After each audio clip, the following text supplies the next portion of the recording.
Hello, everybody. Hello. All right, guys, we are going to be starting up in just 2 seconds. Bear with me. Wait for it. Doing All right, hi, guys. Hello. Hey, so Well, yo, hello. taking a Can second, you hear me? but we're good. Hi, Okay, everybody. whoa. How you guys doing? All right, I'm gonna have to turn the other screen off. It's messing me up over here. So, Ren, you now know how it feels. Yeah, normally I would have a good setup for this, but I'm a little on the nose on this one. Yeah, but yeah, I hope you guys are doing wonderful. Doing great over here. Thank you. So, just a peek behind the curtain is this is being done on Ren's side of things and not mine. This is very true. Yeah. Because I'm not trusting my internet service provider at this exact moment. So, for reliability's sake, Ren is the one doing everything, and it looks beautiful, friend. Nailed it. Absolutely Easy, gorgeous. Dude. Easy. Happy. Perfect. Come here, give me a kiss. I mean, looks like we're ending the stream, guys. It was fun. Shit, he's got the power now too. Man. Welcome to Next to Nothing, the show where we talk about how to waste your time and not your money in gaming. I am your host, Danny K. With me, I have my trustworthy partner in crime. Trustworthy. Oh my god. Well, yes. You must be talking about Riot. Go ahead, Riot. You're good. Yow! Oh man. I'm Rhett. Hi. How's it going? I hope you guys are doing wonderful. But yeah. Awesome. And we have a very special guest with us, one of the most hyped dudes I've met on Twitch so far. Ladies and gentlemen, welcome AmericanRiot here to the Next to Nothing podcast. Yow! Easy. Yo, thanks for having me, guys. Appreciate it. Yeah. I Thanks for being here, dude. The audio, so when I get the fry screams rolling through here. Yeah. Oh man. I appreciate you guys having me on. This is awesome. No, just for sure, real quick, it was a couple weeks ago that I raided. I was playing Insurgency Sandstorm, which me and Riot will talk about here shortly. But I raided into his chat after my stream, and automatically one of the most hyped dudes. This dude was jumping up and down and yelling and screaming. It was fantastic. This dude has energy. You caught me red-handed. Yeah. Real quick, let me at the top here and then at the end for anyone that's gonna probably miss this on the live stream, go on ahead and tell people where they can find you and all that good stuff. Oh wow, okay, yeah. So I stream 4 nights a week. It's AmericanRiot at Twitch TV or Twitch TV/AmericanRiot, right? So you could check us out there. We're live 4 nights a week, and then we also are on Twitter, so you can follow us on Twitter. And yeah, that's pretty much it. I have a YouTube, but I just don't have time to do YouTube videos anymore because streaming 4 nights a week and then real life, and then it's crazy. It's crazy. Trust me, I know that feeling all too well. We're bringing the hype on Twitch, so if you ever want to check us out, if you like heavy metal, if you like screams, if you like I don't know, C- gameplay and A+ hype, you know where to find us. Yeah, it's on Twitch. So. Oh man, right on, dude. So, are you guys ready to get right into it this week? Dude, absolutely. Yeah, let's go. Let's do it. So everyone will remember, who was it? Was it now Reverend Sven, who I have nicknamed Padre, where we had him on, and I talked about Insurgency Sandstorm for an hour. They put out a new content patch this week that me and Riot could probably talk at length on. To me is just another great value added patch to this game, which I just am stoked about. So this patch added TDM mode. Let me start first. It added an arcade mode. I think they said that they're going to come out with some more game modes, but the first game mode in this arcade is Team Deathmatch. Okay, right on. Added 5 different weapons, some optimization, and is there anything else I'm missing, Riot? Yeah, so they've added the new weapons, optimization, the new arcade mode was one of them, and then just a ton of bug fixes, just tons and tons of bug fixes and glitches, exploits. They did kind of the more notable ones, like the flashbangs were like crashing out stuff, and they kind of fixed some of the flashbangs and similar things. But yeah, I think a shit ton of like new customization for your character. Yeah, like this, they've added like the skull bandanas or the oh my god, like the whole mask, and you can get like new tattoos now, and then just a whole list of stuff. Yeah, I'm just looking at it right now. Like the insurgents got a whole bunch of stuff, and then so did the security forces or special forces. Yeah. So to me, like a great value add patch, like if you didn't already pick up, if I didn't sell you enough on Insurgency Sandstorm, now is where I'm going to try to sell you even more on it. I guess me and Wright, let's just talk about and Ren, you can talk about it if you've played this. Okay. The TDM mode. How do you feel about TDM? Woo! TDM. Well, look, I'll say that TDM is fun. What I like about TDM is it's so great because if you play competitive, also comp, they added a whole bunch of changes to comp, right? So they have a tiebreaker round now. There's penalties if you leave comp games early. And I guess the matchmaking is supposed to be a little more fluid, and the wait times a little less. So when you're when you're in the diamond ranks, so like I'm diamond 4 and my wait times are like 5 to 10 minutes easily. And so some of the diamond 1 players, they're waiting like 15 minutes to find a game. Right. But yeah, I like it. So you can warm up. So I digress. But going back to team deathmatch, it's a great warm up round if you want to play comp, or even if you just want to jump into standard and you're playing like game modes like firefight, right? I enjoy it. I will say that it's kind of wonky as far as like the way you spawn in, and it's not necessarily, I think the rotation's okay on it. The problem is they took these maps that were made for firefight and that were made for push and that were made for skirmish, and they just kind of section them off with these HESCO barriers and these concrete walls and stuff. And so I just think some of them just have a really, really awkward flow to it. I don't know if that makes sense. I don't know if you kind of experience something similar with TDM, but the flow kind of on some of them seem off. I think the hard thing I've had with TDM is because Insurgency has such a low time to kill as it is.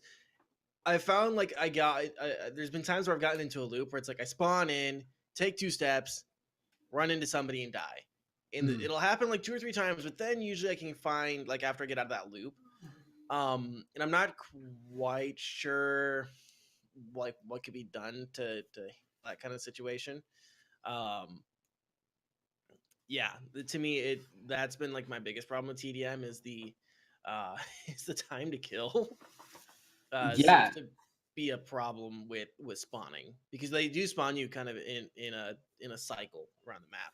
Yeah, exactly. And I think that's pretty standard, right? But the whole time to kill. But what I think is also kind of standard is certain games, at least when you spawn, you have you have this like invincibility, if you will, even if it's just for a couple seconds, right? I don't know if that would work on Sandstorm, potentially, right? Like if you say, okay, you spawn and then you have a couple seconds where maybe even just increased damage. And I don't know like how hard that would be to implement, or if you even could, right? But even like, okay, you take 2 to 3 times the amount of damage of the first 3 seconds of team deathmatch whenever you spawn in.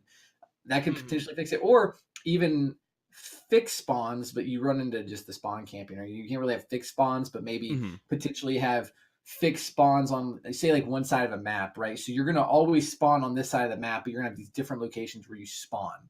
So yeah, you're going to get into the action a little bit later. But if they can kind of nail down the maps and have a better flow to them, like where they're not like one map, like Precinct, for example, feels so massive on TDM. Like, damn, like why is Precinct so massive? But I mean, if they could nail down the maps as such where it's a good size and say, okay, you're always going to spawn on this side, it's going to be random, I think you would have to worry about the spawn camping, and you would still be able to spawn and not get killed right off the bat. Maybe. Right. I don't know if that would work, but that's kind of my thoughts on that, at least. Yeah. I mean, I'm not too surprised about like the difficulties that they're struggling with when it comes to this, because I mean, inherently their gameplay is team based. It's not very much like, oh yeah, we're realistically just a run and gun game, right? Like you're focused on like class orientations, having like a solid class foundation, working with other teammates, and like doing objectives. So I'm not so totally surprised that they're struggling with like spawn issues, but I feel like that should be something that should be relatively like worked out, not too late. Like I feel like that should be something that's handled pretty early on, I feel personally. Yeah. But Yeah, I could definitely see something like the increased health at the start being something that they could do just off the start, just as like a quick fix until they really like work on the spawn situation. Because I agree, I personally don't play Insurgency, but like you can see this with a lot of other games that aren't COD. And even when it comes to COD, you still run into this situation too, where it's like they're so foundationally built on team play. So when they introduce like team deathmatch or something like that, it's inherently flawed at like some base level when it comes to things like it has such a like short time to kill that if you just get spotted outside your spawn like 2 seconds, you're dead. Like you're just dead. That's it. You're not gonna have any real reaction time on that. But I do agree, either like spacing out the spawns a lot more, so that way if you do have a little bit more time to like get into the action, I feel like that's a great thing personally in something like this, where if the time to kill is so short, you want to like find a path that you do want to take rather than just being like, well, I guess I have to go this way, and then like you don't get that option to branch yet. Like, so for example, at a lot of spawns, it'll branch in like a lot of different directions after you get out of the spawn area. But if you just get out of the spawn area and die, you're kind of just fucked. You're pretty much dead, right? So like, yeah, I don't know. I'm definitely curious to see where it goes on that front for sure. Well, and to be fair, like these maps weren't made for team deathmatch. Yeah, exactly. I think that's another problem you run into. Like one good thing, like when you play a good shooter, right? Like I play a lot of first person shooters. Like I primarily play like tactical shooters. But when you play a good shooter, like one of the things that is immediate, like that you notice is map design, the flow, right? Like I just started. I've only played like 2 nights worth of Titanfall 2, but God, like. Man, I remember it came out in 2016. I played it. I remember it being a good game, but it still holds up. Like it was ahead of its time. Like the flow is so good, just from going from the Titan to the character, like the routes, like that's what you know. And unfortunately, well, actually not unfortunately, fortunately, Sandstorm's not built that way. Sandstorm's built for one life gameplay or playing game modes like push, like where you're kind of like that rush mode that Battlefield was famous for. You know what I mean? So that's how the maps are built. And so yeah, I mean, I think it's just maybe some tweaking with the health or the spawns, and then just tweaking with the maps, right? Because like I said, they're legitimately just putting obstructions on the map. Like, oh shit, this area's out of bounds now. Oh wow, where did these massive concrete walls come from? Oh shit, I guess this is where the team deathmatch ends. You know what I mean? Yeah. Usually I can run across that bridge. So yeah, like I think that would help. And honestly too, like it would be a really great. And I don't know that New World would ever hear this or see this, but like it would be. My understanding is that they're going to introduce different game modes within that within that arcade mode. So I think it'd be a really, if they can't fix something right off the bat now, I think when they pull it and throw another game mode out there, like I think that's the time to craft team deathmatch. Say, okay, how do we do this better when we drop it back in arcade mode, say in 6 weeks or whatever the rotation is, Yeah, and that's a nice thing with arcade modes, is that like you don't realistically have to have like a finished, polished game design product out there. Like team deathmatch as like a first arcade mode situation, a team-based game like this, you're kind of expecting it to be a little bit off. Like that's not so totally surprising when you think about League of Legends and like Earth or something like that. Things were just so broken immediately, like instantaneously, where some people just couldn't play, and it was like, bruh, I can't do it, but I'm having so much fun. So like. There is that like base design, and then when you just swap into your next mode, one, you're gonna have more time for that mode. You can work on that one until you like rotate out, and then when you rotate out, you can just work on that team deathmatch. You can take in like that concept of like, okay, the spawns aren't super great. What can we do about that? And you have actual time to like really space out your product later on, and then get it a lot more polished later, versus like if you just release as its own game mode immediately. So I think that's a great thing. That's going to be in like part of an arcade rotation. I think that's great. But did you have any other thoughts on the arcade mode? Riot? So arcade mode, I would love to see like a capture the flag mode on that. Like some people, and if anyone's watching like it's like, oh my god, this guy's like, they're like, oh my god, did he just say capture the flag on Insurgency? Like, come on, bro, look, this is a freaking arcade mode. All right, if I want to be crazy and I'm talking about bullshit on Insurgency, this is where you put it. All right, I'm not saying make the cop. We're not saying like, oh, capture the flag, but yeah. So there's like some like old like Insurgency players that have since passed on that are rolling in their graves. Like, I can't believe you said capture the flag. Like, come on, bro. Like, look. But I think Yeah, I would love to see like a capture the flag. That'd be really fun. Halo always had really great like arcade type modes that Yes. weren't necessarily the main game mode. I don't think they divided the player base by any means, and they weren't per se arcade modes, as in like they were always available to play. But yeah, they just had some really neat ones, and I think to play like a really really like hardcore game, like the really really low like time to kill and have like capture the flag. I don't know. I could just see that being kind of fun or kind of frustrating. Like I don't know, but Bring back VIP. Yeah, VIP was amazing. Yeah, what a great. You know what? And I would not be surprised. Where's Blunsky at? I'm just gonna message Adam like or Alex. I'm just say, look, Alex, let's talk, man. Like, I was talking. I was talking to Danny. Like, we're gonna just we just need you to bring back VIP for the next round of arcade. But yeah, that was great. That was a really fun mode, actually. It's kind of tactical too. It very much like Escort in the old SOCOM games. I'm a huge SOCOM fan. Like I could talk about SOCOM for days, but yeah, like old SOCOM games. But yeah, like Escort was one of my favorite modes to play on there. It was tough. Yeah, because a lot of coordination goes to getting the VIPs to the extraction for the special forces, and like equal as much coordination goes for like the terrorist side. Like, all right, I need one guy in this tower to cover, route A. I need someone route B. Like, hey guys, if they double back, someone I need a 240 Bravo on the river in case they try to cross. But yeah, I mean, I think that would be a really cool game mode to bring into it. Yeah, and to your point, real quick, I remembered I was going to mention this, but I kind of forgot to get it in here. It's like it being like a warm up. What's really nice is the way that it works is you select basically any weapon you want. You're not limited. In regular gameplay for Insurgency, you choose a class. So I'll just take Breacher, for example, where Breacher, you get a shotgun, your choice of a couple SMGs, and maybe one assault rifle. This, you don't have that. You have all your snipers available, no matter security or insurgent.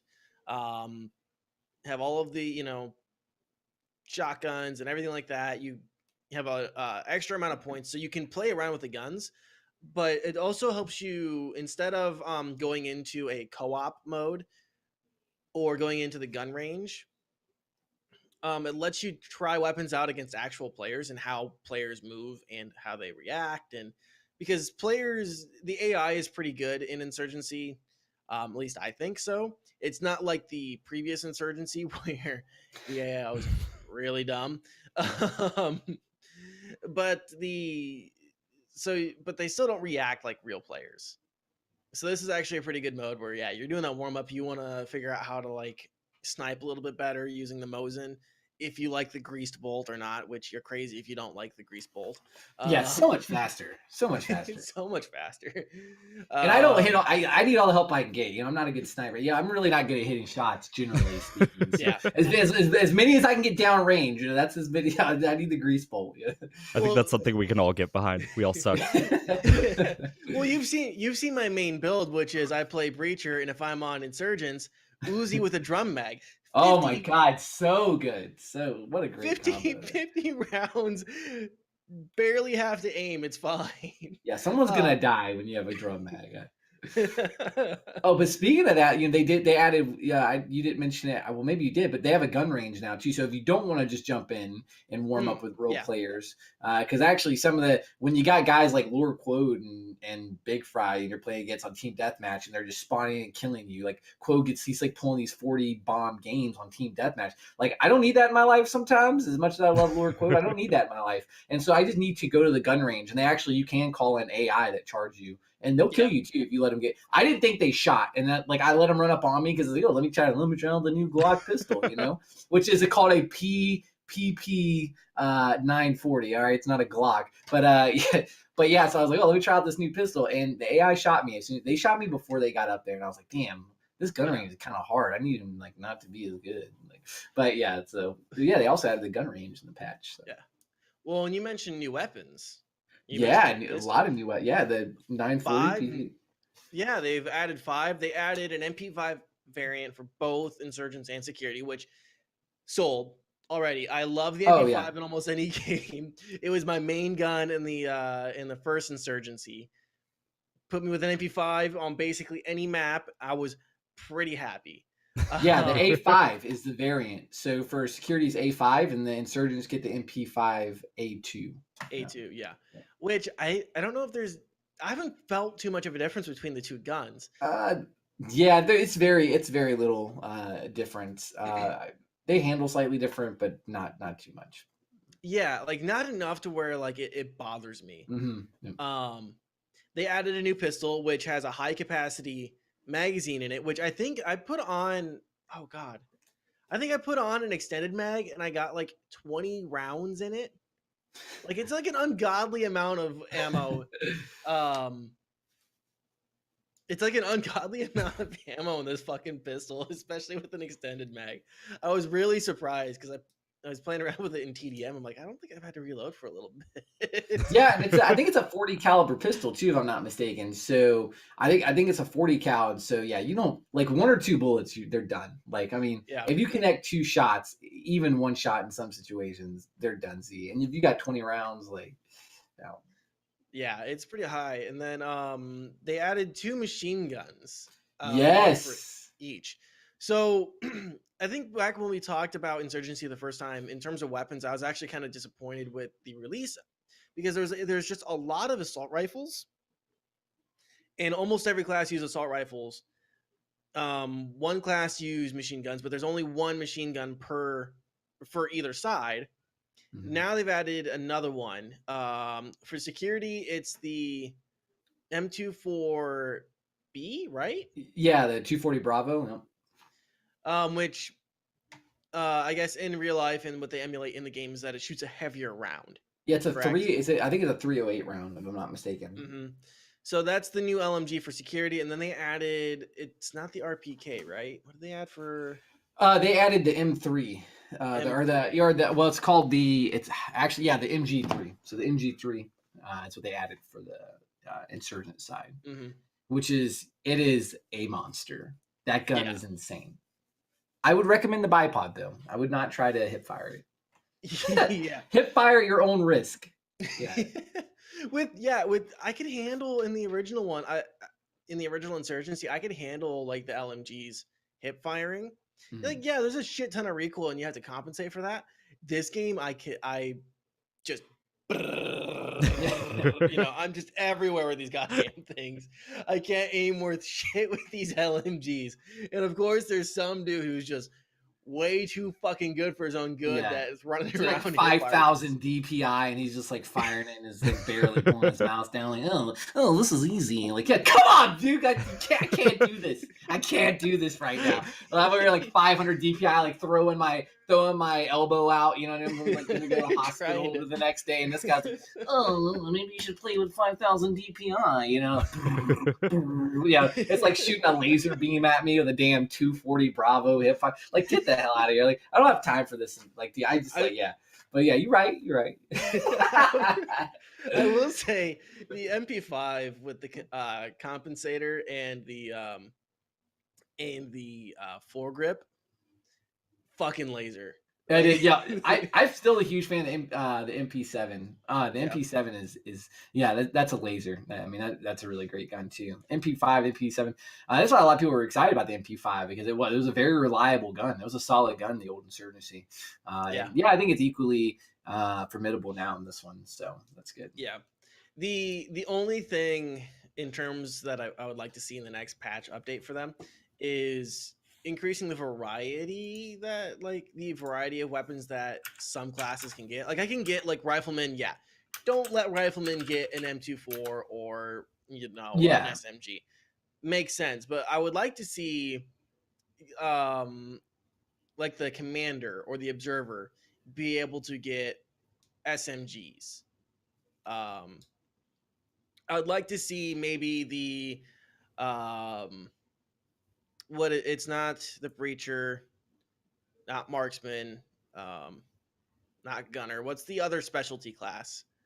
Do you say observer? I've said observer. There's commander. Observer, advisor. Advisor. Thank you. Yes, advisor's a great class. Whenever you can play with the advisor, they have some solid guns out. Yeah. Advisor. I'd like to see like some extra guns on the advisor.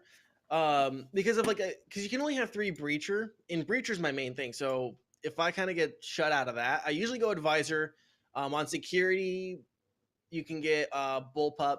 I don't think there's a SMG on that. but you can get a bullpup that I usually run, pretty similar to how I run my breacher class. Or on in the insurgent side of the game, the advisor does have an SMG, the AK-74U or Yeah, AK-47. yeah, 74U, 74, yeah. That's a solid gun too. So you're talking about lasers. If you're talking about a laser gun, like the 74 is really great. You know, the AKM, believe it or not, like I find like, and I don't know if it was with this update, but for whatever reason, the AKM feels pretty like it. The recoil doesn't seem, it doesn't seem like it's there too much anymore. And I don't know if it's because I just got used to playing with the FAL, which the FAL is a recoil is insane on it. And I think the FAL is arguably one of the best guns in the game, but. Yeah, I don't know, but the AKM seems like the recoil. I don't know if it took a nerf, but that's a solid gun too if you don't want a ton of recoil. Yeah. So that's kind of like the next patch update I hope to see is just kind of like spread out some of the varieties of guns. I'm not a big rifle person in a lot of these games. I'm very much an SMG or an LMG. Or throw like some bullpups in there, you know? I think you could. I mean, that's kind of on the side of assault rifle, but yeah, throw some bullpups, right? Maybe like the IW, you know what I mean? Yeah. Or, well, yeah, bullpups. I mean, tactically, I mean, they're built like a rifle, right? Let's get if we want to get into some real gun talk real quick. A bullpup is built like a rifle, just kind of in reverse, but you still have the accuracy of a rifle because the rifling starts basically at your shoulder because the magazine is loaded from the back. So it's technically a rifle, but it feels and operates a lot like an SMG or like a smaller platform. And they designed that and it's very popular in Europe where particular forces, security forces and stuff like that have to a lot of times navigate very, narrow hallways and stuff like that. That's kind of what it's designed to do while maintaining stopping power and accuracy of a rifle. Yeah, I think the SAS used to use a bull. I don't know if they still do. I think they used to use a bullpup rifle, but yeah, those are cool guns too. Like to even introduce some of that. But and honestly, looking forward though too, I just want to see some content. I think and I think just even glancing over your stream here, there's some Sandstorm players out there, but I see one of them. But but like I want to see content. I think we're getting to the point where we've grinded out these maps. We've seen all the different angles. We know the different routes to take, especially when it comes to firefight. We know where people are shooting from. And so just to kind of mix it up and get some content, even if it's not like, oh, we're giving you 10 new maps. You know what I mean? Like just something just to sink your teeth into, because this content update was great. And the optimization, I feel like the game runs a lot smoother now. The shuddering I've noticed is, at least for me, it's pretty much gone. Like I just hated the collision and the stuttering and the shuddering. Like whenever you would start off, especially on firefight, when you would start off and you try to run through some of the maps, you'd have to go through these like narrow corridors or go through a hole in the wall, and like your whole screen would just start shaking because it's so like the stutters. But yeah, vast improvement for that. Like I'm not even really running into those issues, but yeah, I just love to see some type of content, and hopefully maybe even an update that's just new maps. Like maybe it's like, hey, we're just going to release an update with 2 or 3 new maps, whatever it is. But mod support too. I mean, you think Sandstorm, if they're ever worried about that game like kind of falling off, they don't have to worry about that as soon as they release mod support. Because I can tell you right now, I think a lot of the old Insurgency players are still playing the first one for all the mod support still. Yeah. So I mean, that's kind of on it. Yeah. Yeah, and I would especially appreciate like maybe being able to mod like iron sights and stuff like that to look a little bit different. Because a lot of times the iron sights, the like the red dot, like they just take up so much screen space. That's ridiculous. Yeah, they do obscure your vision a lot. Yeah, some of them, especially I really like the hollow, but man, it just it obstructs. So other than that, I feel like this is a really good value add patch to the whole shebang. I mean, it didn't make me not want to recommend this game. It made me recommend it more to people. Yeah, I would have recommended it without the patch for the price point too. Like I know you talked about in y'all's last show. Y'all had one of your guys on there talking about Anthem, and it's not a $60 game. That shit's a $20 game. You know what I mean? Yeah. And so like I think for Insurgency's price point, I would have recommended it before the patch. But even now with the patch, I would say, hell yeah, dude, this is a $23 game easily. I would say it's even easily worth like a $30 to $40 game. You know, people pay like I don't know. Sorry, I digress. I'm getting off. I'm getting off topic. But yeah, out of these AAA titles launching in early access, anyway. But so I digress. But yeah, I think I would definitely recommend it for the patch, even after the patch. Definitely recommend it. Buyer beware though. It's a brutal game. It is. So if you rage will get easily, frustrated. or if you don't want to put the time into it, then save yourself $23. But I think it's a great game. So we've talked about Sandstorm for quite a while. We don't want to repeat the last time we talked about Sandstorm. I mean, by all means. Fair enough. Yeah, there's other topics. I don't know. Yeah, let's see if I can know go make anything dinner else if you guys like. something. I can go. It's fine. No, sorry. We digress. Oh man. So I made a purchase recently that I kind of like to talk about. I need to hear about this. I am beyond curious. Was it on Amazon by chance? Please speak up. I don't know. I just like everybody buys stuff on Amazon. I just figured, It's one might say this is a pretty basic purchase from Amazon. Yeah, by all means, speak up about this issue. Yeah, go for it, dude. Okay, I'll shut up. The way, let me kind of give some context real quick to my particular audio situation. So the way I was set up for a while, or the way I am set up, is that I have a USB audio box that my mic and my headphones run into. For a while, I had some speakers that I kind of had like a Y splitter from the headphone jack on the audio box, and I just turn on the speakers from below. Those speakers started kind of getting a little crackly and whatever, so I just kind of put them away. And for the longest time, I wasn't using any speakers. I was kind of getting a little annoyed. I'm like, well, I want to clean up around the house, but I want to listen to something, and I don't want to have to drag my phone around with me or whatever else. So I finally broke down and bought some Amazon Basic speakers. More for the express. I wanted to see how they were and talk about them on the show. I'm like, this would actually be kind of decent. I'm not going to be out a ton of money if I don't really like them, or if I'm not going to use them. Mm-hmm. What I will say is I'm probably going to continue to use them.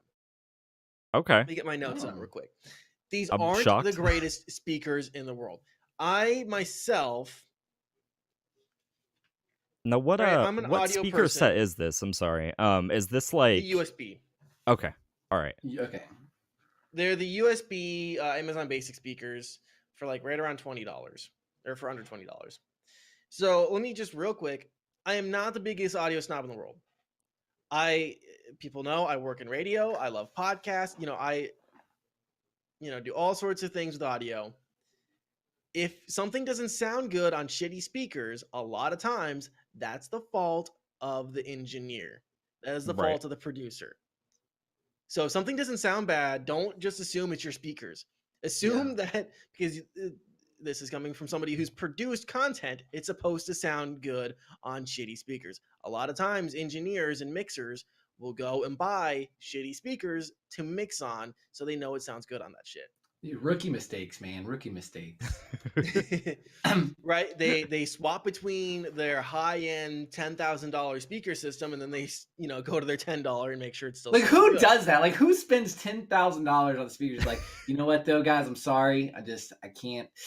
Yeah. You wanted $100 for that? I'm just gonna buy some $10 ones, man. I'm sorry. I just spent $10,000. Yeah. It's gonna break the bank, boys. I can't do it. I just can't.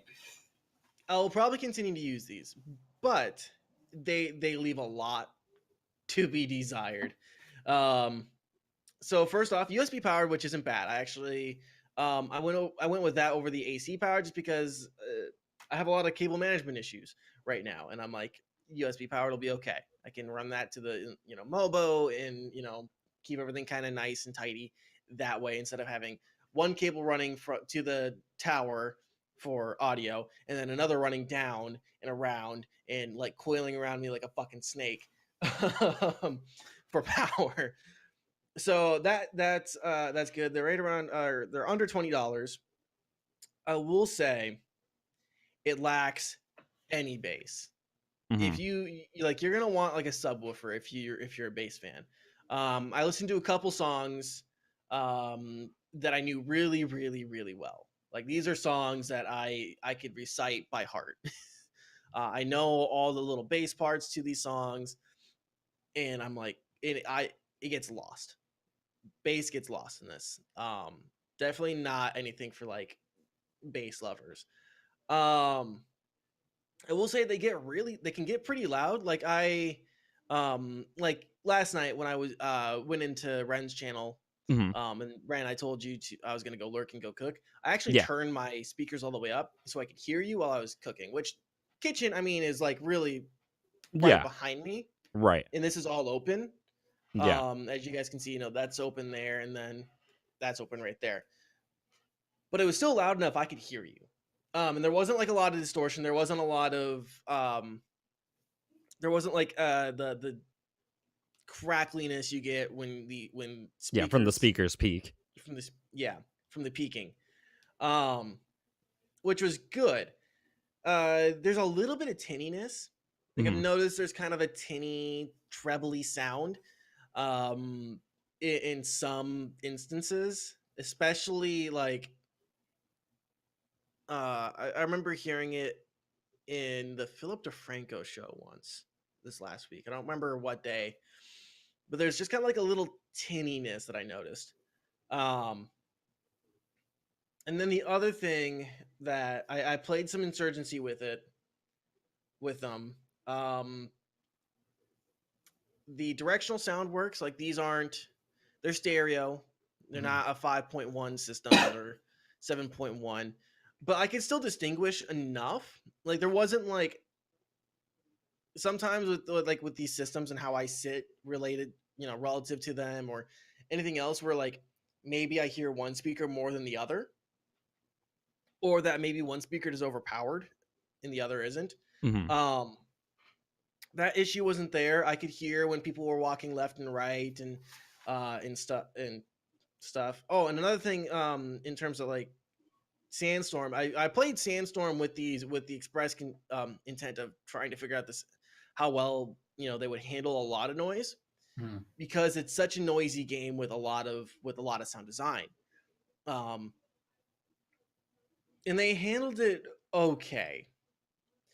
I'm not going to say they were great. A lot of things definitely get lost in the mix. If somebody's shooting next to you, good luck hearing anything. Good luck hearing basically anything else. But if you're in an environment where somebody's talking and you can hear like somebody moving around, that was fine. Like I could figure out where people were, with noise, with people talking and stuff like that. But in terms of guns and explosions, which part of that is the game's design anyways, I couldn't tell where anything was sound wise. And there was, like I said, some like tinniness in some feeble frequencies coming from these when I was doing the Sandstorm. Kind of when it gets down to it, would I recommend these for the vast majority of people? No. This is the emergency speakers. Yeah. Or the dorm room speakers. Yeah, I think like I said, like a dorm room speaker is basically what it is. These are just the small $10, $20 ones that you can get. They're not going to be like super loud, but they're going to be loud enough while you do like homework or whatever. They're and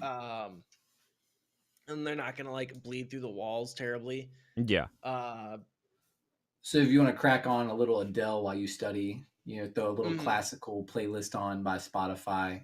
It's good, and a college budget, it sounds like, too. Yeah, it's definitely a college budget. This is like, or like maybe you're going to school out of state and you forgot your computer speakers. Yeah, and you pay way too much out of state tuition, so you can't afford good ones. Yeah. So. Yeah, that's kind of it. Like I'd have a hard time if you have like go spend like the $40, $50 for a set of speakers if you are looking. I can't just recommend these for just anyone. This is kind of like take into account your situation speakers. I will say they're certainly better than if you're rocking a laptop or a tablet.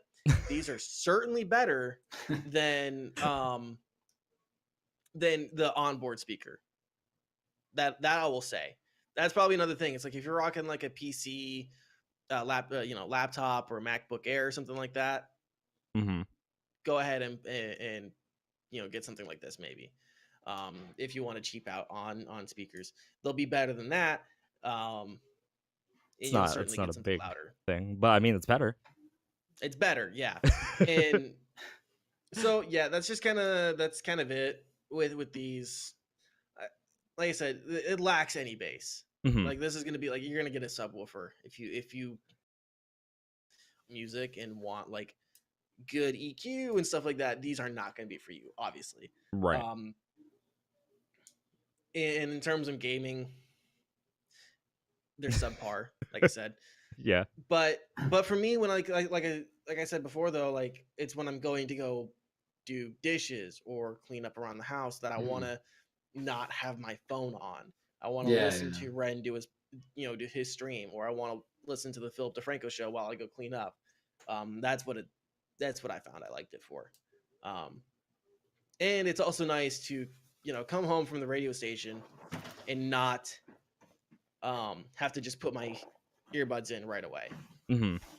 Yeah. I mean, like, they sound like generally okay household speakers, like that you can just use for whatever. I wouldn't recommend it for necessarily doing any gaming on it. I probably wouldn't recommend using any $20 speakers at all for using gaming. But I mean, I guess you could.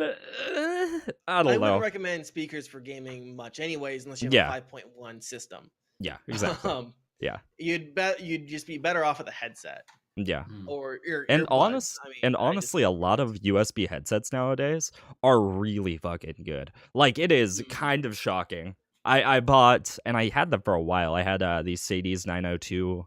It was like a headset with a really good microphone for some reason, and it was only like $26. And like that easily had me going for a while. Like, for the longest time. That's usually whatever I recommend whenever it comes to, like, headsets or things like that. Just because they are so cheap. And, like, it takes almost zero setup at all. And, like, it's relatively good quality. I couldn't complain. There was never any times where I was like, man, this kind of sucks. I was just like, yeah, this sounds like what I want it to sound like. It's what I expect. But, yeah. I don't know. I've never been a big speaker guy. I used to have them for a while. But, I don't know. It's not for me personally, but I'm glad to hear that they're like decent enough household speakers. Like, it's something that you could just chill with. Yeah, and for less than $20. Yeah, exactly. Yeah, and it was enough. Like, I even did last week's, because real quick, I don't really do all that much for the podcast feed. I put like, maybe I'll record something if I have to. I'll do. And then I just kind of do some, compression and equalizing and stuff like that. But the other thing is that I just add in some music so that it's not just, hey, welcome to the show, like, right off the bat. There's some music that kind of brings people in. And it was enough. I mean, they sounded okay enough to where I'm like, yeah, let me double check the EQ. Of course, I checked with my earbuds to make sure everything else sounded good. But it was enough. I'm like, yeah, if I really, really had to, I could do some quick audio editing on these if I had to. Not what I would want to do, right? But if I had to. So that's kind of it. Yeah, a tacit limp dicked. You're okay. I mean, to be honest, it's kind of what you expect from most Amazon basic stuff. Is like, you expect it they to get the job done, right? Yeah, exactly. It's there just to like get it going. Yeah, actually, it's funny you say Amazon Basic. My boss actually bought some stuff for her house, like just little knobs for like the kitchen counters and sinks and stuff. And I mean, they look nice. They're like the brushed chrome looking. They look fancy. And she says they're like good quality. So I mean, they're basic. I mean, they're not like amazing, but right? They get they're good enough to open a drawer, I suppose, right? Or listen to some music off your laptop, right? Yeah, exactly. So, yeah, and I think even Linus from Linus Tech Tips did a video really recently about like an entire Amazon Basics gaming setup. And he basically covered every single thing that he was like buying with it. And all of it was It was okay with like normally the audio issues. Audio was like the big downfall on it. Audio and I think like really basic mice were like a really not super great rating. But everything else was like, yeah, this does the job. It's whatever. Like, if you're buying Amazon Basic stuff, you probably shouldn't expect the best quality anyway. Yeah. He just did one mono price. I did not today. see that one. Yeah, that was Yeah, I like didn't see that. literally. I just got home and I watched it. When I was They eating have some my great dinner. videos. Yeah, they have so many. I can't even keep up with all of them. They have so many videos. Yeah. He has like I 3 will. different channels, doesn't he? Like, I don't know. Yeah, he's got Yeah. a tech linked can't even keep Linus up, Tech man. Tips, and I don't remember the other one. Yeah. Is it Tech Quickie? Yes, Well, it is. yeah. So one thing that I wanted to mention real quick was that Blue actually came out with some new microphones. Oh yeah, okay. The Ember and the it's like a smaller version of the Yeti. So I obviously don't have my hands on them, but that would be something if you guys. I think the smaller version of the Yeti is actually $30 cheaper than the usual. Now, as I've said before on the channel or on the podcast, I do not recommend condenser mics for the vast majority of people because condenser mics are designed to be in sound isolated environments. Right.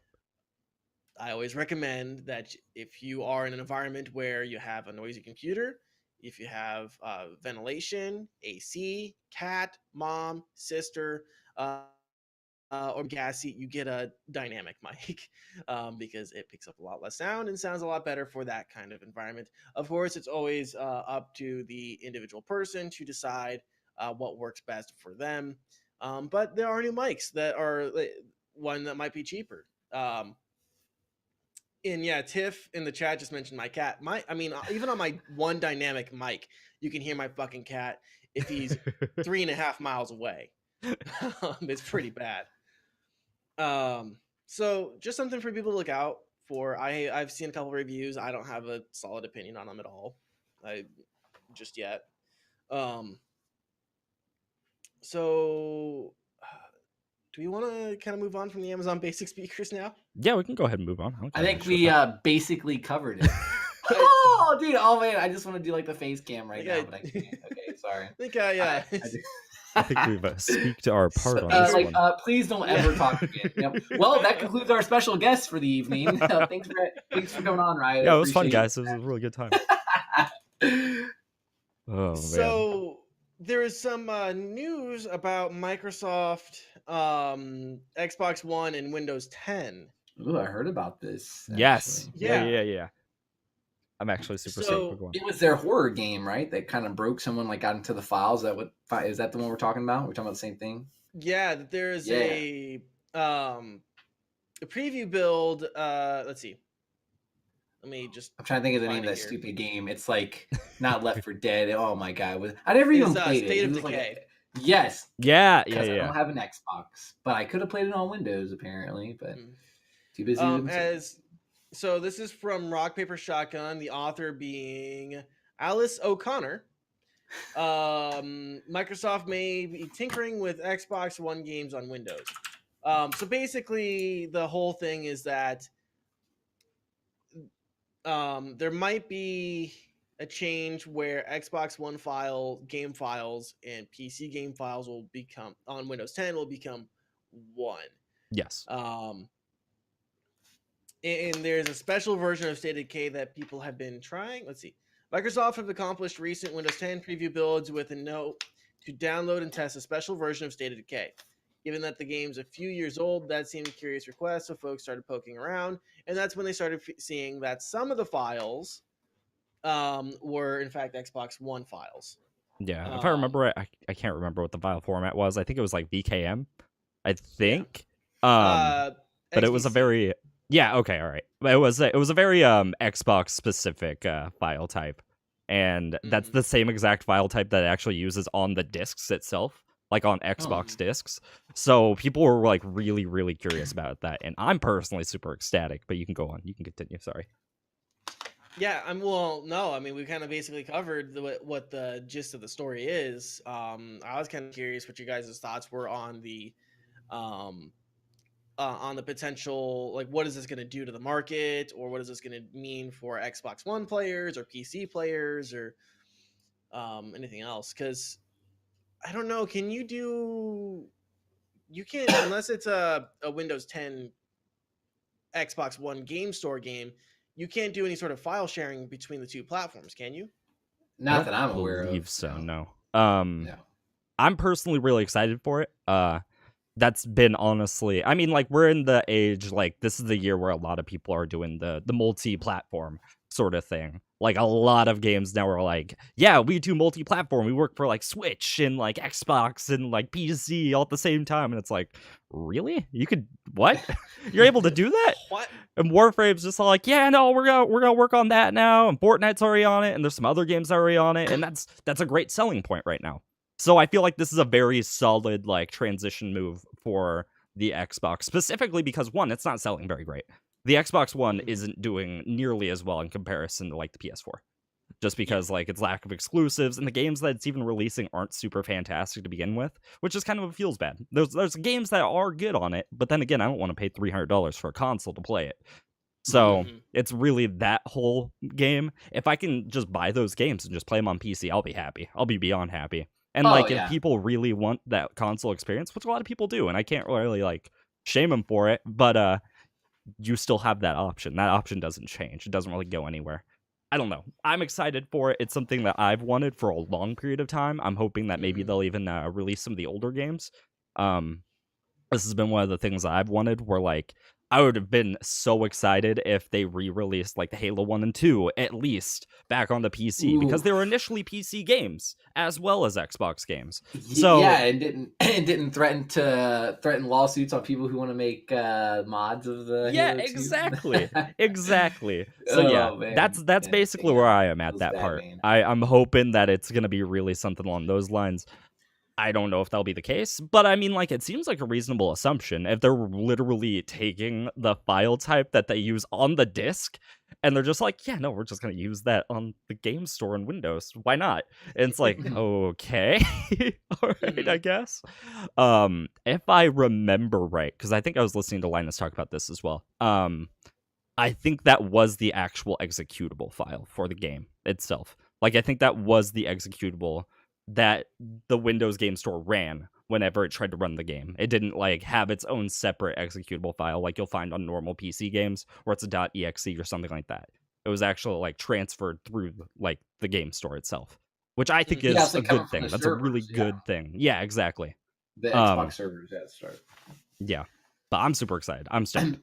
I think it's a good idea. Like, it's not surprising. I mean, you know what I mean? Like, Microsoft, like, it only makes sense for the same company just to take it. Like, and I think why wouldn't it do it? Like, if they can up their sales, right, and they're not having to do all this extra work and spend all this extra money, like, companies are all about, like, their bottom line, right? Their bottom line, like, how much money can we make off this? And, like, how beneficial can we make this? And, like, how can we be creative in a way, right, and kind of bring ingenuity to this and still, you know, reach a bigger market, you know what I mean, and save on costs. Yeah, I mean, it makes sense. It's Microsoft, so it's not surprising at all. I think the one thing you just have to balance down the road is when, you know, they do in fact start doing this, and like all these, at least on Xbox and PC, all these titles are just cross-platform. It's going to be super easy just to play. I just think maybe balancing the multiplayer on some of the competitive titles, but even then, I don't think it's a huge.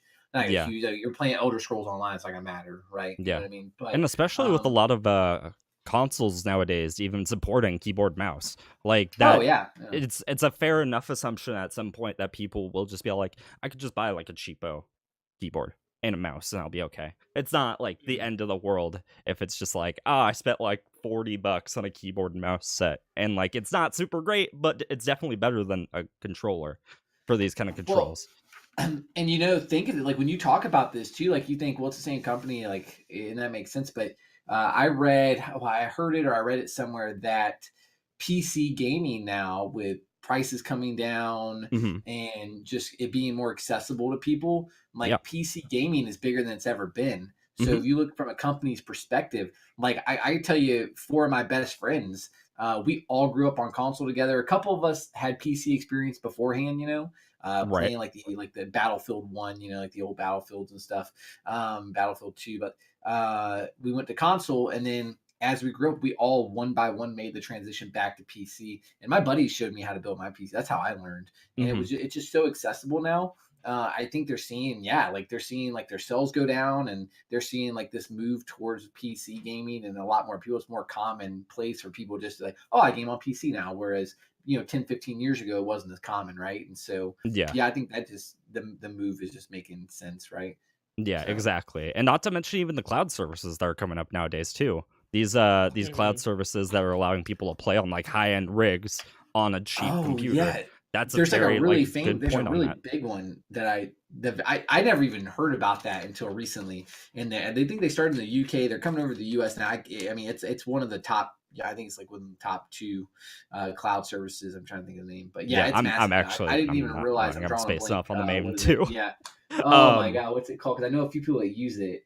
Oh shit. But yeah, it's insane. Like, yeah, that's a really great point, and I'm super stoked for it personally. I think that like the Xbox seems to be wasting a lot of money for them. I don't. So the issue I see, right, is Sony actually makes most of their money selling consoles. In terms of like TVs and stuff like that, they have a lot of different competitors that like not a lot of people really care about. Not most people are just all like, oh, I really want to like stay with a Sony TV, right? Like they're just like, it's a decent TV and it's got a good price. We're gonna go for that. And a good majority of Sony's money comes from consoles, and that makes me wonder like how much money is really Microsoft making on their consoles in comparison, right? Like granted, Microsoft doesn't make like a whole bunch of stuff, but they do make a lot more than just what like meets the eye. So I don't know, I feel like it's just a failing market for them in terms of the console like section, and it's a small transition so that way they can just call it crossplay, and I think eventually they'll be like, yeah, we're mostly gonna focus on a PC with like a very mild focus and more of like an entertainment system type thing, which you can even see them doing recently, where it's just like, yeah, it allows Netflix and all this stuff, and you could just use as your entertainment system. Why do you need a DVD player or anything like that? It's ridiculous. Just get an Xbox. And they'll market it as like the company who engineered and pioneered crossplay, and they'll say, "Oh, you don't need a $1,500 computer to play Fortnite with your friends. You can just buy our $299 Xbox, whatever, with crossplay." You know, like, okay, yeah. And that's how they'll market it. Shadow, by the way, is the name of that big. Yes, company. yeah. Yeah, that cloud-based gaming. You can play on a toaster and damn play Shadow of the Tomb Raider at 150 frames on Ultra. You know, like it's crazy, man. It's nuts. Yeah. But I'm super stoked for it. So you could put it on your new like Samsung Smart refrigerator on the screen. Yeah. Shadow of the Tomb Raider on that. Yeah, you play it off that. We're gonna have the Skyrim fucking reawakening. Oh god. Oh my god. And of course, did you say they're gonna port Skyrim to it? Is that what you just said, Ren? I was saying, like, Skyrim already makes the joke of, like, yeah, it runs on your fridge. And, like, yeah, you could play it through Siri. I've tried it through Siri. It's not that great. You know, I was actually impressed that you could play Skyrim on the Switch. My buddy has it on the Switch. It looks good. It plays well. I was like, damn, man, this thing's on the Switch. Yeah, exactly. But yeah, I could see that entire meme coming back, though. But it's just all like, oh, look, Xbox games. Yeah, we run on fridges. What do you gotta do about it? I know that a lot of people will hack on Doom to smart devices. Like I can remember at least one person I saw put Doom on to TI-85 graphing calculator. I've seen people when they came out with the MacBook Air or the MacBook Pro, and they had that really thin screen at the top by the keyboard. Yeah. Somebody hacked Doom onto that. I've seen somebody hack Doom onto the LCD display of a printer. Right. So, like, oh man, that's awesome. The evolution of gaming on your printer. Yeah, they just like hack it on fancy HP printers out there now, super fancy. I don't even use half the ones on, like I don't even know half the buttons do at the printer at work. Like I should, like I know how to scan something in. Like damn, this can do my homework too. Well, you know the print key now shoots, so that's something. Yeah. that's some good news. Yeah, man, that's our future. Yeah. That's our glorious future. Yeah, but in all seriousness, I'm super stoked. I think this is where it needs to go anyway. Like the console market's getting a little silly at this point, and it's a little I don't know. Like they're even to the point where most of them are just half-ass PCs. Realistically, they have just PC parts in them, but they're called consoles, and it's like, okay. Or when you see that they actually will create a console case just to put it on display at like GameStop or Walmart Yeah. or Target, and you'll see it. Like no shit, I saw it looked like a Xbox, well maybe it was like PS4 game or Xbox game, but it was like some it was just like a character skin for Fortnite, and then it was like a glider, and then it was like some kind of like pickaxe or something, and it was like $39. Yeah. And it looked like it came, and it was like it's specifically on the bottom of the case, like in bold, it was like, this is digital content, there is no game. Like, are you kidding me, bro? Like, they're not even selling games anymore on console. They're selling receipts in that shit where you just get on and play it. So like, yeah, it makes sense. Like, it's crazy, man.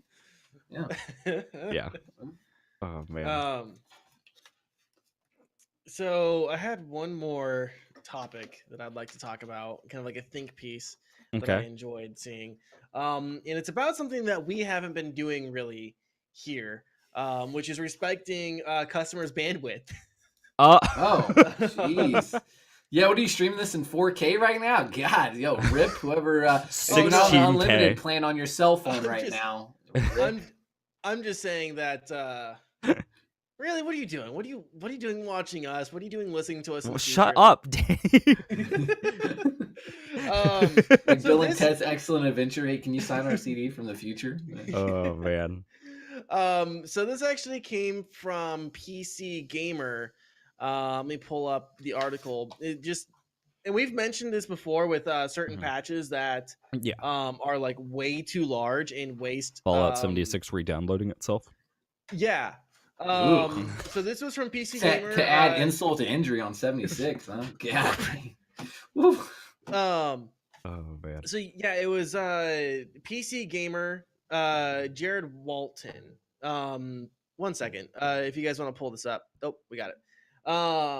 Yeah, so this was from PC Gamer. Jared Walton wrote this, and it said, games need to stop wasting bandwidth on gigantic patches. And I completely agree. Yeah. It's just kind of like a little think piece talking about how a lot of these games are 50 gigs plus. You do a demo, and then it'll automatically uninstall after the demo time is done or the beta time is done. Or maybe not automatically, but you do or whatever. And or it's just not available. So like, for example, with the Resident Evil 2 demo, where it's like a 30-minute demo, and then that's it. And like, you just have the files on your computer, and you're like, great, now what? But they won't have a smart installer or a smart download where it won't look for those files that already exist and then waste your bandwidth and your download capacity, because a lot of people are still on metered connections in the United States, and it could potentially run you into overages, which suck. Anyone that has had to deal with their internet service provider on more than 2 occasions. I also feel like that's almost everybody at this point. It's pretty rough. So yeah, I mean, what has your guys' experiences been with this? I think I've talked about it before with my internet service provider, like from ZeniMax, the servers from ZeniMax, like I can't get data from them anymore. Yeah. So I run through Charter, and Charter for me personally hasn't actually been an issue. It's been the biggest shocker of all time. I've never ran into an issue with like bandwidth or anything like that, and I have an uncapped bandwidth, so most of this doesn't necessarily apply to me. But that being said, for a period of time, I lived with people with satellite internet, and if you don't know what satellite internet entails when it comes to bandwidth, there isn't any. There barely is any, and they will charge you out the ass if you go anywhere near that cap. They'll go crazy with their price. So during that period of time, I literally like watched a movie, maybe 2, and I capped their internet. And they were like, "Oh no, you can watch movies, it's fine." And I watched like 2 movies, and they're like, "You capped our internet for the entire month." And I'm like, "Oh no, I'm sorry." So yeah, I don't know. I feel like that entire internet system is just absolute shit tier. That's how I feel. And I know things like Charter aren't necessarily good everywhere. I live in the West Coast, and it's fine here. I have never really ran into any issues. But all I hear is horror stories about the East Coast. All I hear is horror stories. I've never heard a single person on the East Coast be like, "It's great here. It's wonderful. I haven't had an issue yet." It's always like it barely functions. It runs like 10% of the speed that's supposed to. It's horrible. But even not like considering that aspect, I don't want to fucking download a 50 gig game. I just don't want to who wants do it. to I do don't want to that? download a 50 gig update and just like, Yeah. oh, okay, great, cool, awesome. You'll see this a lot with like PlayStation, where a lot of times, like their initial first day patches reinstall most of the game. Like it's not like, oh, it's like a gig, 2 gig patch. It's like, no, it's 25. Yeah. Get fucked. And it's like, okay, great. Great, cool, awesome. But yeah, you can see this also a lot with like for example, Anthem. Anthem, I'm sure, has a massive download size. Fallout 76, I believe, if I remember right, it was a 50 gig download, and this was during the beta. It reinstalled itself without permission and just like did another 50 gigs. And it was like, well, why? I can't afford that. If I do like have any sort of a cap, it's gone now. It's absolutely gone. So yeah, that's absolutely unbearable. I do agree. And not even a lot of like smart packaging when it comes to like compression.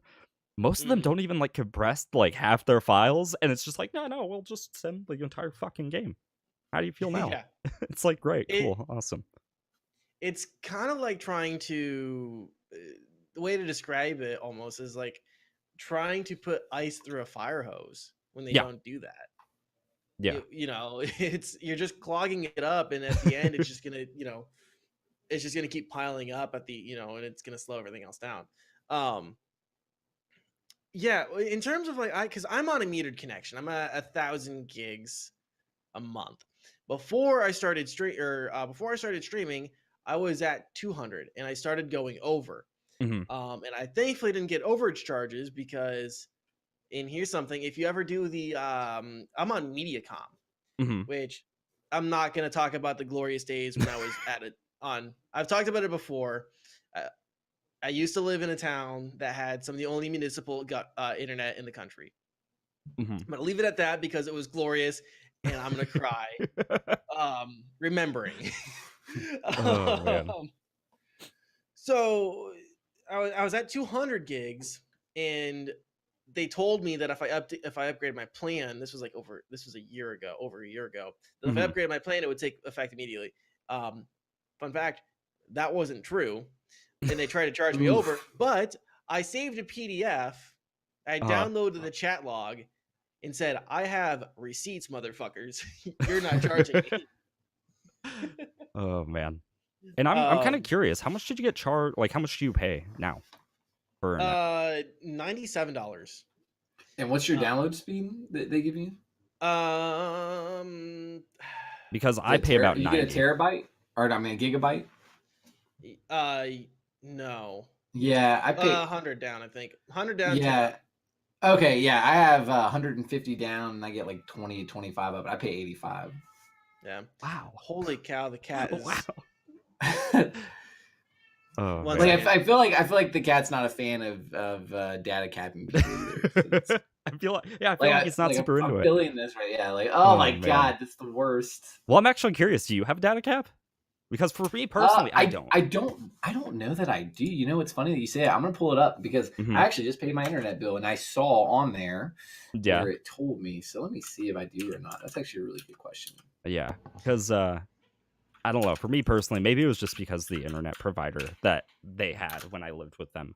But oh my god, their data cap was so small, and like a lot of people have a really small data cap. Like 1,000 is really high from like my perspective. That's crazy a lot. Because we live in 2019. Like, what are people doing? Like you know what I mean? Exactly. Like, most things people don't even read books online. anymore. They read them on a Kindle or some shit. You know what I mean? They don't even read. Like, it's crazy. Like, yeah, I don't know. Yeah, I'm curious, but yeah, I don't know what people think they're doing. You know what I mean? Mm-hmm.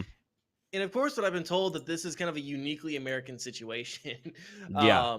With a lot of this, because like in Korea, it used to be one monopolized internet service provider, and then I think in the 90s, the government dissolved it, and it broke up into several smaller companies. I want to say in Europe, a lot of like the internet, a lot of it is municipal, but I'm not 100% sure. Mm-hmm. So this seems to be like a uniquely American and Canadian problem Yeah, in terms of like internet and bandwidth and infrastructure not being there and all sorts of other problems. And I mean, I'm not gonna go too crazy in the whole political part, but you could even kind of see some of the greed from Ajit Pai. We already know fucking Dinkelberg. But you I have that's a lot of people's issues with a lot of providers is that they're very greedy and like yeah. I'm sorry, go ahead. Yeah, I've already used 385 gigabytes internet this month. Just a few days here, and we're only in the March 5th. But my monthly allowance is unlimited. Yes, I don't have a cap. I don't have a cap on that. All right. That's interesting. I never even checked that. I don't know why. I'm sure I would have got paid overages if I did have a cap because if I've already used this much. So, right? Yeah, holy shit, dude. So I have a little story about Ajit Pai that I kind of want to share right now. Okay, all right. I've mentioned a couple times already, but so this time, this was back in college. I went to the National Association of Broadcasters radio show in Austin, Texas, 2 years ago, and with that, Ajit Pai always speaks at these things because chairman of the FCC, right? And one of the first things he says was that we're going to start deregulating and, making things easier for you guys in radio. And then like turned around instantly. He's like, we're also going to crack down on pirate radio stations. I'm like, that sounds an awful lot like regulation. That sounds like, yeah, exactly. Like, that's just enforcing the rules on the books already. Yeah. That's it. No, it's going to be heavily deregulated except for those guys. Fuck those guys. Granted, pirate radio stations are illegal. Right, but at the same time. I'm just like, you two-faced motherfucker. Why don't you sit in your fucking YouTube video with your goddamn fidget spinners again? Fuck. Yeah, I'm not gonna go too into the politics, but I feel like most people that either are like a Twitch, specifically like a streamer or a content creator, know these things like very well. Yeah. But yeah, a lot of internet companies are super greedy, and you can, I mean, even hearing that you get, how much did you get? American or Riot? So I have unlimited, but I've already used up 385. Right, but what's your download? You're up. Oh, download. I get like 150 megabits. Yeah, I get 60, and I pay the exact same price as you. And there's this very diverse difference, and there's no sort of like regulation on any sort of like control in that field whatsoever. Like it's kind of just like whatever it is what it is. Go fuck yourself. Where you live. It's like a monopoly. Yeah, and I mean, thank goodness for me though. We have 3 internet companies where I live, so at least I had the option of looking at all 3 of them. And I think that probably helps me have a lot faster speeds and not pay. You know what I mean? Like, yeah, exactly. Because if there was only one, like the internet service provider I have, if they were the only ones in town, I imagine that I would be paying more than what I'm paying now, and would probably have 50 megabits. Because why would they give you any more than that? You know what I mean? Like, exactly. Like, oh shit, we can make just as much money. Yeah, exactly. Yeah. And even the very first place that I lived, and this was probably like 6 years ago, so maybe it's not necessarily. Well, I mean, I feel like Charter was still in this ballpark of like 60 megs in that around that area. But I lived at my previous home, and there was only one company that served in that area, and I'm not bullshitting you. The download was 3 megabytes for $60, and that was the only thing that you could get. It was the only thing. And they wouldn't help you. It was like, no, you could get a new plan, and it's like, how much is the new plan? It's like, oh, it's in the like 120s, and it's like, why? Why do I even have to pay that price? And I'm sure that's still a situation. Yeah, exactly. Like, how am I even like gonna pay that? Why at that point? Why do I have internet? Check your email with 3 megs. Yeah, like maybe I can get on my email and check it. Exactly. So I don't know. I feel like it's heavily. It's horrible. The experience right now is absolutely horrible. I feel like there needs to be. I feel like there needs to be some sort of quote unquote regulation. And by regulation, I mean like there needs to be an infrastructure there where like if you live in like a smaller rural environment, you could still get internet, but it's like a lower cap, sure. But like there's a cap there. You could at least do something with it, and you're Well, gonna I think pay a certain fiber's amount. helping with that. You know, you were starting, some of the bigger cities are getting fiber, so now the smaller cities are getting fiber, and so once all the smaller cities are getting fiber, they're gonna start pushing out to the suburbs and all these other more rural places. Exactly. And so, fiber is that's gonna be great because that's, what is that? That's 1 gigabyte. It's minimum, I think, typically is what fiber's running, right? Yeah. And then up to, I think it goes up. I think the fastest I've heard, at least from some of my buddies, I think they have like, I don't know, 2 or 3 gigabytes or something like that. But yeah, so I think, like you said, the infrastructure, once they get it out here, hopefully the days of paying, $100 and something or even $100, I think is so high for internet. You know what I mean? That shit's expensive. Exactly. Bucks, like you should have, for $100, you should have like an unlimited data cap, and you should be able to do whatever you want with it. $100 is a lot. Like that's a really huge amount of money for something as simple as internet connection. Yeah, look, and if Amazon Basics wants to get in there and start doing $20 internet for 3 meg downloads, that's fine. You know what I mean? Just Prime ship me some internet, please. Yeah, exactly. They want to start offering those products. That'd be good. Oh man. I will say, and this is, I know you said you didn't want to get super into the politics, but this is kind of light politics. Yeah. One thing that I think really needs to happen, like I said, I for a very long time lived in a town with where the municipal government owned a cable and internet providing system. Yeah. I got my internet from the city. I'm just gonna say it, Cedar Falls, Iowa. Right. Yeah. This was the town that Barack Obama, when he talked about internet as a utility, came to and said, this is how I want it modeled. It's one of like 3 towns in the country that do this. That one, Chattanooga, Tennessee, and one I don't remember. But the FCC has blocked those towns. Like Chattanooga had requests from other towns to come in and provide cable and internet services. The FCC said no. So this is one of those things that you talk to your reps, like when you go to these rallies and you go and talk to your reps and be like, I want you to push for this. I want you to push for municipal municipal internet service provider, because if the government can provide something better at a base than the private industry in your area, like it is in my case, that's a pretty bad sign. Right, exactly. If the government's doing anything better than private industry, I think that's fair. Here's something that I'm going to say this real sad. If the government can do better news talk radio than the private sector and better internet service provider than you have a huge problem, man. A huge fucking problem. Oh man. But yeah, I totally agree. I feel like at minimum, municipal internet should just be a thing. Like, I don't see how that doesn't benefit the government in the first place. I mean, like, I could just pay somebody else to give me a shit tier internet, or I could pay the government, who loves money for a product that they have like relative control over. Sure, whatever. I don't give 2 fucks, but it's at least at a decent quality throughout. Yeah. And like, I can expect that. And at that point, it at least gives a base that it gives a form of competition that at least is always there. Yeah, for sure. Because UPS is only good because USPS sucks. Yeah. It's not like the innovative mail servicing process. Yeah. Well, that's it. Yeah, and honestly, if I didn't have 3 internet service providers in my town, I imagine it would be pretty bad. Yeah. So I grew up in a lot of places where they only had 1. So respect my bandwidth, motherfuckers. Internet sucks outside of wherever Ubisoft and EA and Bethesda are all located, right? Like, respect the fact that we have caps and it's really fucking slow sometimes for some of us. Right.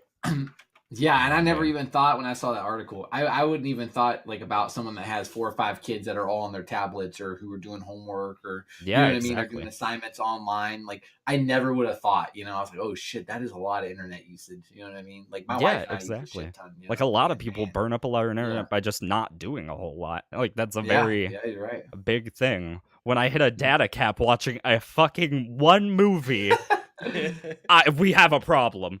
We have a fundamental issue. Yeah, well, and imagine a lot of like as smart homes become like a thing, Yeah. you have Yep. the Ring doorbells and similar products to it. You have um Echoes and Dots and smart speakers that will connect to, that you can use to connect to different like light bulbs and systems and secure, all sorts of stuff. That still takes internet, correct? Like Yeah. or does it, Well, right? you Well, can especially run the it through doorbells, your like that's like putting an assistant. Well, Because the well, doorbell will connect to your Wi-Fi and then will send alerts to your phone, correct? yeah. and you get the live stream from it too. So now, yeah, so Mhm. it's pushing out the actual video too. I'm not sure about all of the smart speakers connecting to like your light bulbs and stuff, because I think that's just using the network as a form of Yeah, it's just communication, using the not network. actually. It's not necessarily using your actual internet to do things like that. But that being said, Mhm, if a lot of these things have like cloud storage. Like a lot of security mhm. systems will have cloud storage to store like that video just Yeah. in case if like somebody breaks in your house and then finds whatever the thing is like doing and then just breaks that too. At least you always have Mhm. that there. But at the same time, like, great, you didn't get fucked over totally by that guy, but you kind of did. But now you're also getting fucked over by your internet company because you Yeah. tried to protect your security. So Mhm. it's great. It's a good time. So yeah, I mean that's kind of like our ramble and rant on this. You guys have any other like points you want to make about internet and how game developers and service providers really need to pay attention to how they put out content for us? Data caps can eat a dick and ISPs can suck the dick. That's basically Well, where I that's stand yeah. I on mean, it. that's Really. one way to put it. No, no. I commend New World for not making me re-download Insurgency when they pushed out the 1.0. So that was actually one. Yeah. Like here we go. We can always go back to it, but no, yeah. But they actually rolled it out, and I didn't have to re-download anything. So that was nice. So yeah, Yeah. thanks for them. So appreciate it, guys. Oh man. Do what New World does. Yeah. Don't do what Bethesda Yeah, does. yeah. WW New World Interactive would do. Yeah, I got there's too many W's in there. It really messed me up. So I was going somewhere with that in my head. And I started speaking, and it just didn't. It didn't happen the way I had planned it right then. But yeah, I think just as a quick like tangent, I think once when I said like NWI, New World Interactive, because I think that's what it stands for. I think I said NWA, and I'm like, wait, no, that's a totally different thing.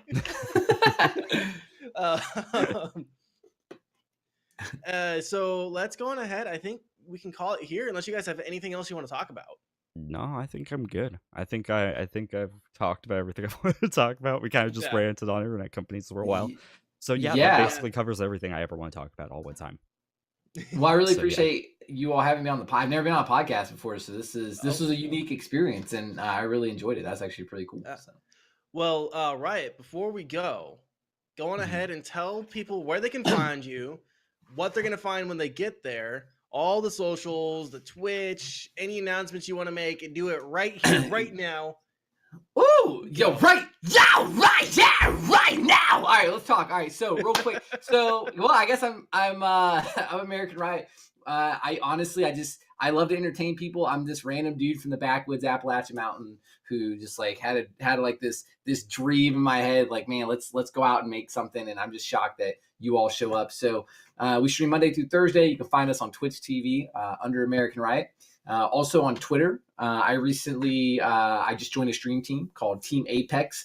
We just launched today, so it's Team Apex's 0th birthday, a couple hours old birthday. So we launched today, Team Apex. You can find us on Twitter, and yeah, we like to provide like just my channel, A+ hype, B+ world class entertainment, and C- gameplay on most nights. Sometimes we'll get some C+ gameplay in there.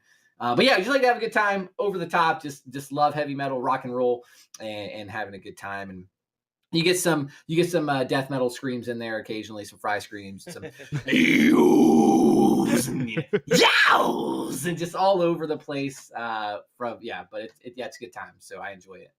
So yeah, Awesome. I love to entertain people, man. I love it. So all right, and Ren. Hi, that's me. Hello. So today I'm taking a break. We're not doing a Tuesday streams anymore, but tomorrow we're gonna be playing some Darkest Dungeon. And the day after that, I believe I'm gonna be playing a game that I'm probably gonna be talking about next week called Pacify. It's a multiplayer horror game. We're gonna be playing that. And yeah, that's the plan so far. I don't really know what else I have planned. But you can follow me at twitch.tv/renditions with 2 Z's because I'm dumb and I don't know how to spell things. But yeah, feel free to stop on by if you like. So yeah. Cool. Coming up on the channel for me, not much. Probably do another creative stream or two. Working on stuff for my friend Stamp DC. Maybe get some Insurgency in there. I'm not sure what else I'll be playing. I need to get a game controller for Devil May Cry. That's why I haven't been playing Devil May Cry. Other than that, follow the podcast at NTN Pod. Find us on YouTube, find us on Spotify, Apple, and Stitcher. All great places where you can find us. Just look up the Next to Nothing podcast. I don't think I have any other announcements except for next week. Our special guests are Nick and Austin from Ghost Key, the band Ghost Key. So come here and talk to these dudes about how they get entertain themselves on tour. They do real screams, by the way. Yeah. They're a real band that does that stuff. For real. So yeah, anything else, guys? Absolutely anything else? Nope, that should do it. No, yeah, hey, appreciate it, man. It was a blast. I really appreciate you all having me on. Yeah, no problem. Thanks for stopping in. Seriously, we had a blast. Thank you. For sure. All right, you guys know where to find us all. Links will be in the description, and goodbye. All right, later, chat. See you guys. Take it easy.